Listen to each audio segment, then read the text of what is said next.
નમસ્તે વિદ્યાર્થી મિત્રો, આપણી આ યુટ્યુબ ચેનલ ક્રેકિટ જીપીએસસી યુપીએસસીની અંદર આજનો ક્વેશ્ચન છે, ડેઇલી ક્વેશ્ચન આન્સર ઉપર ડિસ્કસ કરવા જઈ રહ્યા છીએ. જોબલેસ ગ્રોથ દ્વારા તમે શું સમજો છો? ભારતીય સંદર્ભમાં જોબલેસ ગ્રોથની ઘટના, તેના કારણો, પરિણામો અને આગળના માર્ગ સાથે ચર્ચા કરો. જો જોબલેસ ગ્રોથ, પહેલાં તો તમને એ જ ખબર હોવી જોઈએ કે જોબલેસ ગ્રોથ કહેવાય કોને. તો જ્યારે અર્થતંત્રનો વિકાસ તો થાય, અર્થતંત્રનો વિકાસ થાય, પણ એની સામે નોકરીનું જે પ્રમાણ છે એ એટલું બધું હોય નહીં. તો આવા જે ગ્રોથ થાય, અહીંયા નંબર તો વધે છે, જીડીપીનો નંબર હોય તો જીડીપીનો નંબર વધે છે. જેમ કે આપણે 4th લાર્જેસ્ટ કન્ટ્રી બની ગયા જીડીપી વાઇઝ, બરાબર, પણ એની સામે નોકરીનું પ્રમાણ શું વધ્યું એટલું બધું? તો કે ના, તો એને શું કહેવાય? Jobless growth. તો હવે આનું એક સારું એવું ઇન્ટ્રોડક્શન લખવું જોઈએ. વર્તમાન સમયમાં અર્થતંત્રના અથવા નો વિકાસ થાય, પરંતુ આ વિકાસ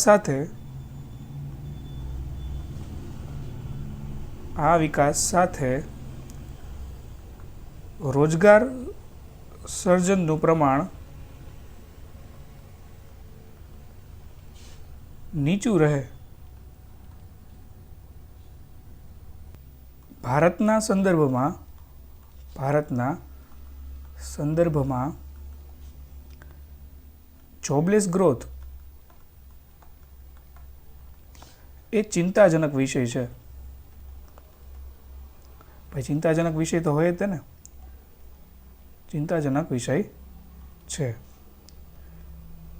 કારણ કે ભારત એ સૌથી વધુ ડેમોગ્રાફિક ડિવિડન્ડ ધરાવતો દેશ છે. હવે જો આ આપણું સારું એવું ઇન્ટ્રોડક્શન થઈ ગયું, આની અંદર જે કીવર્ડ છે એની નીચે આપણે અંડરલાઈન કરી નાખીએ, જેમ કે રોજગાર સર્જનનું નીચું પ્રમાણ અને અર્થતંત્રનો વિકાસ. આ સિવાય છે બીજો કોઈ? તો કે હા, એક ચિંતાજનક વિષય છે. અને ભારત કેવો દેશ છે? કે તો વધુ ડેમોગ્રાફિક ડિવિડન્ડ ધરાવતો દેશ.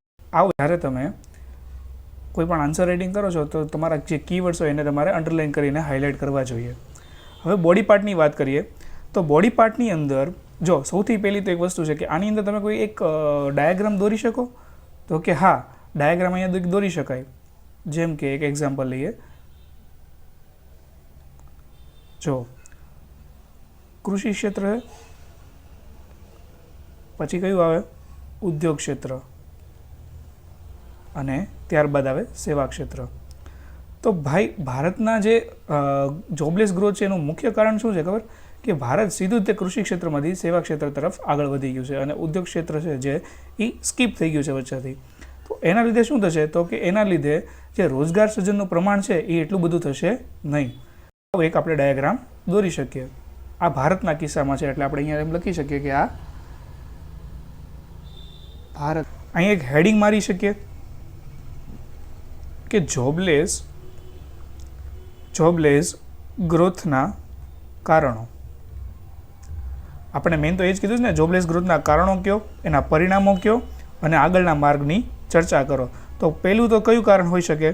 તો કે કૃષિ પ્રધાન દેશ છે. ભારત એક એવો દેશ છે કૃષિ પ્રધાન. હા, કૃષિ પ્રધાન દેશ છે ને, જો આને તમારે આખા હું સેન્ટેન્સ નહીં લખું, એની કરતાં હું તમારી સાથે વધારે કીવર્ડ્સ જો ડિસ્કસ કરું તો એ વધારે યોગ્ય રહે. એટલા માટે કૃષિ પ્રધાન દેશ છે કે જેની અંદર અંદાજિત 60% જેટલા લોકોને પ્રત્યક્ષ કે પરોક્ષ રીતે તે રોજગાર આપે છે. પણ તેનું જીડીપીમાં જો કોન્ટ્રીબ્યુશન જોઈએ તો એ 18થી લઈને 20% આસપાસનું જોવા મળે છે. તો આ એક કારણ છે કે ભાઈ, જીડીપીની અંદર જો એનું કોન્ટ્રીબ્યુશન તો બહુ ઓછું છે, પણ રોજગાર જો આપણે વાત કરીએ તો એ કેટલો બધો વધારે છે? 60% જેટલો વધારે છે. અને આ જે રોજગાર છે એમાં તમને શું જોવા મળે? પ્રચ્છન્ન બેરોજગારી. બીજું કારણ, કોઈ પણ દેશ તબક્કાવાર રીતે કૃષિ, ઉદ્યોગ અને સેવા ક્ષેત્ર આમ આ તરફનું ઇવોલ્યુશન ધરાવે. પણ ભારતના કિસ્સામાં શું થયું, એ કૃષિથી સીધું સેવા ક્ષેત્ર તરફ ગયું, જે આપણે અહીંયા ફિગરની અંદર કહી દીધું છે કે ભાઈ અહીંયા છે. તો આના લીધે કૃષિ પછી સીધો કોનો વિકાસ થયો છે, સેવા ક્ષેત્રનો. ત્યારબાદ અહીં સાક્ષરતાનું પ્રમાણ ઓછું જોવા મળે છે. સાક્ષરતાનું પ્રમાણ નહીં હોય તો લોકોને જોબ મેળવવી મુશ્કેલ બની રહે. યાંત્રિકીકરણ, જો યંત્ર વધશે અને આ તે એક આપણે કહેવાય ને કન્સર્ન છે કે એઆઈ જ્યારે જમાનો આવશે ત્યારે તો જોબ છે એ ઘટવાની સંભાવના છે એવું લોકો કહે છે. પણ બની શકે ને કે ભાઈ ટેકનિકલ જોબ હશે તો એ વધી પણ શકે. એઆઈના લીધે ઘણી બધી ક્ષેત્ર નવા બી ખુલી શકે કે જ્યાં જોબ વધી શકે. તો આ બંને સાઈડ છે. પણ અહીંયા તમે આ લખી શકો કે ભાઈ યંત્ર વધારે પડતું યાંત્રિકીકરણ એટલે કે ઓટોમેશન થવાના લીધે જોબ છે એ ઘટી રહી છે. પાંચમું, વસ્તી વધે છે. વસ્તી વધે એટલે કે એનો રેટ જે છે એ વધે છે. એ ચોથું છે, વધુ પડતું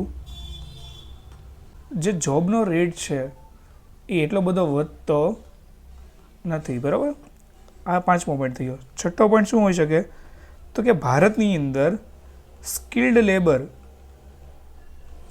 લેબર છે એની કમી છે.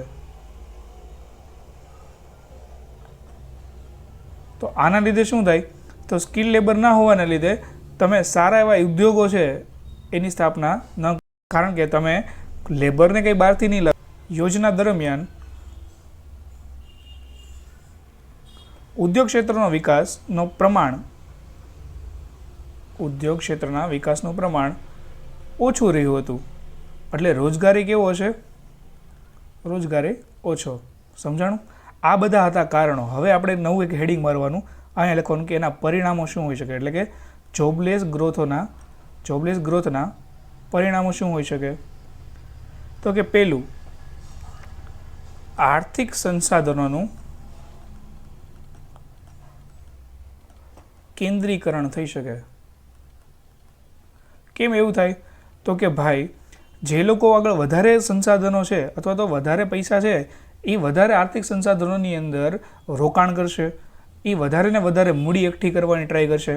એની સામે જે લોકો મધ્યમ વર્ગ છે અથવા તો જે ગરીબ વર્ગમાંથી આવતા લોકો છે એની આગળ એટલા બધા પૈસા અથવા તો એવા સંસાધનોની કમી જોવા મળશે. એટલા માટે આ કેન્દ્રીકરણ તરફ જતું જોવા મળે. બીજી વસ્તુ કે અહીંયા થાય આવકની ડિસ્પેરિટી, એટલે કે બીજું અહીંયા ઇકોનોમિકલ ડિસ્પેરિટી થાય. ઇકોનોમિકલ ડિસ્પેરિટી એટલે ડિસ્પેરિટી એનો મતલબ એવો થાય કે દેશના ટોચના 10% લોકો પાસે દેશના ટોચના 10% લોકો પાસે દેશની 80% સંપત્તિ જોવા મળે. બરાબર, તો આને લીધે શું થાય, આવકની અસમાનતા એટલે કે ઇકોનોમિકલ ડિસ્પેરિટી જોવા મળે તમને. લોકો ગરીબીના દુષ્ચક્રમાં ફસાઈ જાય. બરાબર, બીજી વસ્તુ જોવા મળે કે પ્રચ્છન્ન બેરોજગારીનો દર ઊંચો જોવા મળે. આ સિવાય તો કે સામાજિક અસમાનતામાં વધારો થાય. અને આની ઉપરાંત તમે લખી શકો કે ભાઈ દેશ પર આર્થિક બોજ વધે. એટલે કે 7મો પોઈન્ટ, પંચવર્ષીય જેને આપણે ફિસ્કલ ડેફિસિટ કહી શકીએ. બરાબર, આ હતા એના પરિણામો. એનો વે ફોરવર્ડ લખીએ તો એની અંદર શું કરી શકાય, તો કે જો આપણે નાના નાના પોઈન્ટ ડિસ્કસ કરીએ, એમજી નરેગા એટલે કે મનરેગા છે એના દ્વારા શું થઈ શકે કે વધુ ને વધુ રોજગાર સર્જન થઈ શકે. હવે મનરેગામાં પ્રોબ્લેમ એ છે કે આ સ્કિલ્ડ રોજગાર નથી, એટલું બધું આની અંદર કંઈ ટેકનિકલ વસ્તુ આવતી નથી. તો તમે એવું કરી શકો કે મનરેગા છે એની સાથે ટ્રેનિંગ પ્રોગ્રામ એને જોઈન કરી શકો અને એના દ્વારા શું થશે કે સ્કિલ્ડ લેબર એ ઉત્પન્ન થશે જે તમારા ઉદ્યોગ માટે વધારે કામનું છે. જેમ કે તમે માનો કે સ્કિલ ઇન્ડિયા એક આપણું જે સ્કીમ ચાલે છે એની સાથે મનરેગાને ટાઈપ કરાવી દો, બરાબર. આ બે જો જોઈન્ટ થઈ જાય તો આના લીધે શું થાય કે જે લોકો છે મજૂરી તો કરે જ છે પણ એટલે કે રોજગાર તો મેળવે જ છે, પરંતુ તેની આગળ સ્કિલ નથી, તો એને સ્કિલ ઇન્ડિયાના સ્કીમ નીચે એમને ત્યાં શું આપવામાં આવે, ટ્રેનિંગ આપવામાં આવે અને એના દ્વારા તે આગળ પોતાનું ભવિષ્યના રોજગારની અંદર સારું એવું કામ કરી શકે. બીજી વસ્તુ છે કે સ્ટાર્ટઅપ ઇન્ડિયા આવી સ્કીમ છે જે તમને શું દેખાડે, સ્ટાર્ટઅપ ઉપર ભાર આપે, જેના લીધે રોજગારનું સર્જન વધારે થવાના સંભાવના વધી જાય. ત્યારબાદ આવે બેરોજગારી ભથ્થું. આ જે બેરોજગારી ભથ્થું છે એને શું કરવાનું છે, ઓછું કરવાનું. ઓછું કેમ કરવાનું કે ભાઈ ઘણા એવા લોકો છે કે જે પોતાની મરજીથી બેરોજગાર રહેવા માંગતા હોય, તો આવા લોકોની પાછળ તમે તમારા સંસાધનોનો વ્યય કરો તો એ સારી વાત ના કહેવાય. એની જગ્યાએ એવા લોકોને મોટિવેટ કરવા જોઈએ. મોટિવેટ કઈ રીતે કરી શકાય, તો કે ભાઈ ઘણી બધી એવી નવા નવા આયામો ખોલીને બેરોજગારી ભથ્થું છે એને ઓછું કરવું જોઈએ, જેનાથી દેશના આર્થિક સંસાધનો પર બોજ ઘટે. આ સિવાય તમે શું લખી શકો, શિક્ષણનું સ્તર વધારી શકાય. શિક્ષણનું સ્તર વધારી શકાય અને આ શિક્ષણ પણ કેવું, હાયર એજ્યુકેશનની અંદર વધારે તમે એનરોલ કરી શકો. બજેટમાં પણ આ વસ્તુને ઉમેરી શકાય.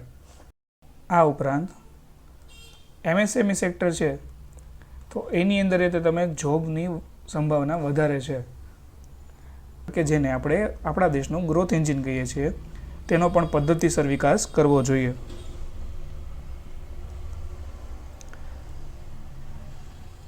ત્યારબાદ બ્લુ ઇકોનોમી અને ગ્રીન ઇકોનોમી, આની ઉપર વધારે ધ્યાન આપીને ટકાઉ વિકાસ માટે ધ્યાન આપવું જોઈએ. જો બ્લુ ઇકોનોમી કોને લગતું છે કે દરિયાને લગતું, દરિયાઈ સંસાધનોનો ઉપયોગ કરીને દેશનો વિકાસ કરવો. ગ્રીન ઇકોનોમી છે એનો મતલબ એવો છે કે ટકાઉ જે માધ્યમો છે તેના દ્વારા વિકાસ કરવો. ટકાઉ માધ્યમો દ્વારા વિકાસ, આને શું કહેશું આપણે, ગ્રીન ઇકોનોમી. તો હવે એક સારું એક કન્ક્લુઝન લખી નાખીએ. તો ભારત પોતાના અમૃતકાળમાં જીવી રહ્યું છે અને 2047 સુધીમાં વિકસિત ભારતના સ્વપ્નને જો સાકાર કરવું હોય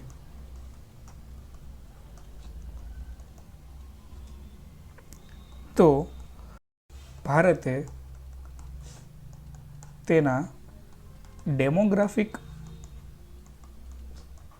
ડિવિડન્ડનો ભરપૂર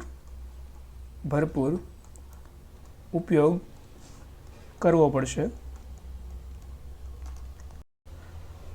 આમ સમાવેશી વિકાસ સાથે ભારત જોબલેસ ગ્રોથની સમસ્યાનો સમાધાન લાવશે. એક સારું એવું આપણું કન્ક્લુઝન બની ગયું. હવે આની અંદર આપણે શું કરવાનું, અંડરલાઈન કરવાનું કે 2047 સુધીમાં વિકસિત ભારત, આનું સ્વપ્ન છે. પછી ડેમોગ્રાફિક ડિવિડન્ડની વાત કરી છે, સમાવેશી વિકાસની વાત કરે છે, અને ભારતનો અમૃતકાળ છે. તો વિદ્યાર્થી મિત્રો, આઈ હોપ કે તમને આ ક્વેશ્ચન છે એ વેલ્યુએબલ લાગ્યો હશે. તો સબસ્ક્રાઈબ કરવાનું ના ભૂલતા. ચલો ફરી મળીએ એક સારા એવા ક્વેશ્ચન સાથે. ત્યાં સુધી જય હિન્દ અને આવી નવી તૈયારી કરતા રહ્યો.